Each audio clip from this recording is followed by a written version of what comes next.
Hello students, welcome back to this channel. So students, इस video में हम chapter number 8 start करेंगे, class 9 का। Name of the chapter is quadrilaterals. Exercise 8.1 का first question solve करते हैं एनसीईआरटी की टेक्स्ट बुक से। If the diagonals of a parallelogram are equal then show that it is a rectangle. So पहले तो एक पैरेललोग्राम बना लेते हैं। सो इस तरीके से मैंने एक पैरेललोग्राम बनाई है यहाँ पर। अब मैंने इसको देखो थोड़ी रेक्टेंगुलर शेप का बना दिया है बिकॉज हमने इसको रेक्टेंगल प्रूव करना है। ठीक है, इसकी नेमिंग कर दो ए बी सी डी। अब दिया उन्होंने क्या है कि इस पैरेललोग्राम के जो डायगोनल्स हैं वो इक्वल है, तो इसके बना देते हैं हम डायगोनल्स। ठीक है, एंड डायगोनल्स हमें इक्वल दिए हैं। अब अगर आपने एक पैरेललोग्राम को रेक्टेंगल प्रूव करना है तो आपको क्या करना पड़ेगा, ये जो एंगल्स है ना इनको आपको 90 डिग्री का शो करना पड़ेगा। ओके, क्योंकि जो अपोजिट साइड्स हैं वो तो इक्वली होती हैं रेक्टेंगल के केस में भी एंड पैरेललोग्राम के केस में भी, राइट। एंड यहाँ पर इस क्वेश्चन में डायगोनल्स आपको इक्वल दे रखे हैं, so we will prove that these angles, कि ये जो सभी एंगल्स हैं वो 90 डिग्री के हैं। ओके, सो इस क्वेश्चन को करने के लिए हम क्या करेंगे, एक तो देखो ये वाली ट्रायंगल ले लो सो दैट हमारे पास यहाँ पर एंगल बी आ जाए। ठीक है, सो एक आप ये वाली ट्रायंगल ले लो एंड दूसरी ट्रायंगल ले लो आप ये वाली, ये जो मैं येलो कलर से हाईलाइट कर रही हूँ, सो दैट हमारे पास एंगल यहाँ पर ए आ जाए। ठीक है,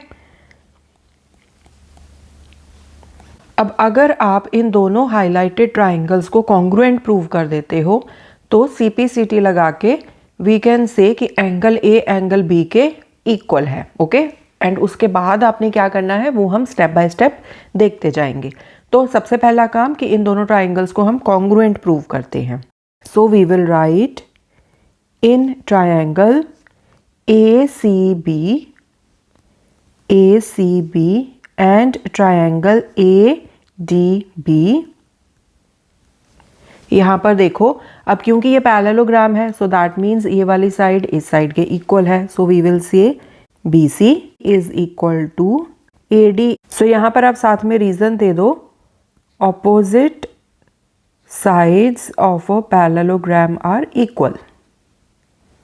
ओके, नाउ आपको क्या दिया है कि डायगोनल्स पैरेललोग्राम के इक्वल हैं, so we will say AC is equal to B D. AC is equal to B D. अब ये क्वेश्चन में गिवन है तो हम सीधा गिवन लिख सकते हैं। ओके, अब देखो ये जो दोनों ट्रायंगल्स हैं ये AB के ऊपर बन रही हैं, राइट। मतलब AB कॉमन साइड है दोनों ट्रायंगल्स की, so we will say AB is equal to AB। Reason common side.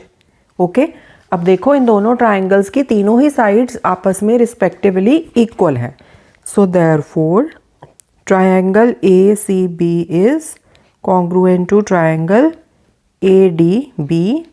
साथ में आपने रूल मेंशन करना है बाय SSS कॉन्ग्रुएंस रूल। अब यहाँ पर एंगल A एंगल B के इक्वल आएगा, कैसे, बिकॉज ये कॉरेस्पॉन्डिंग एंगल्स हैं।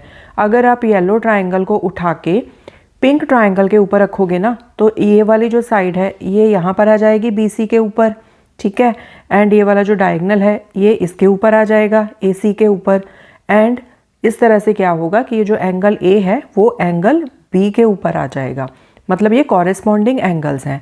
एंड वी नो अगर दो ट्रायंगल्स कॉन्ग्रुएंट ट्रायंगल्स हों तो जो कॉरेस्पॉन्डिंग पार्ट्स होते हैं कॉन्ग्रुएंट ट्रायंगल्स के वो इक्वल होते हैं। So therefore angle B is equal to angle A, या आप लिख लो angle A is equal to angle B।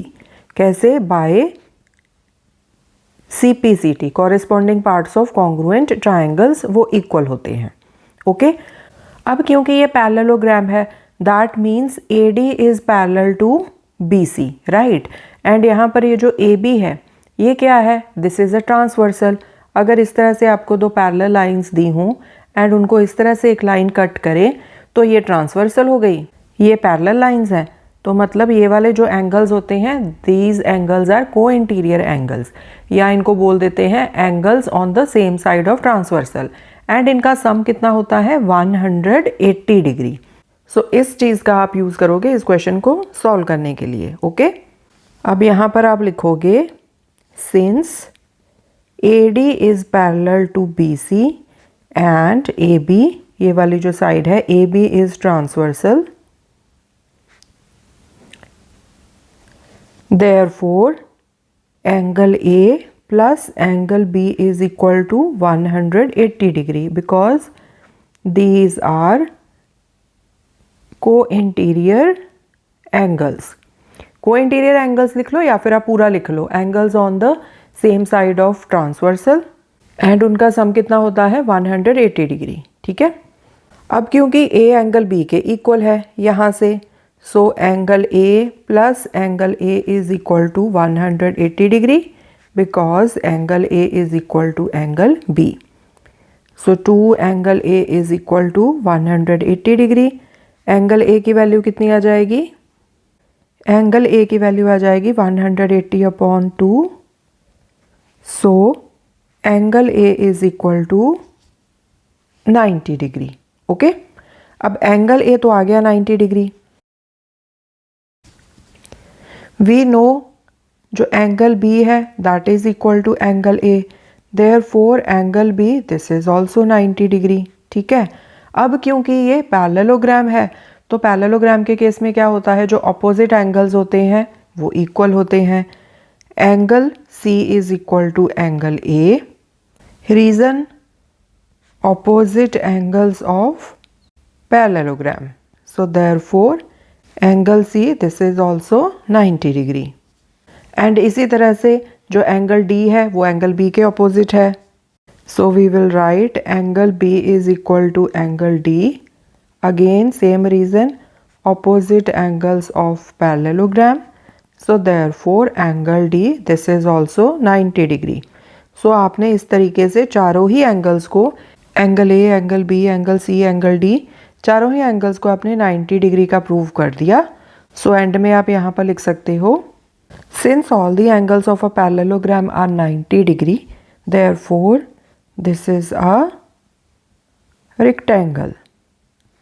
So hence proved. So students, इसके साथ ही आपका क्वेश्चन नंबर 1 फिनिश होता है। आई होप क्वेश्चन आपको अच्छे से समझ में आया होगा। More questions we will solve in the coming videos. Thanks for watching. Take care.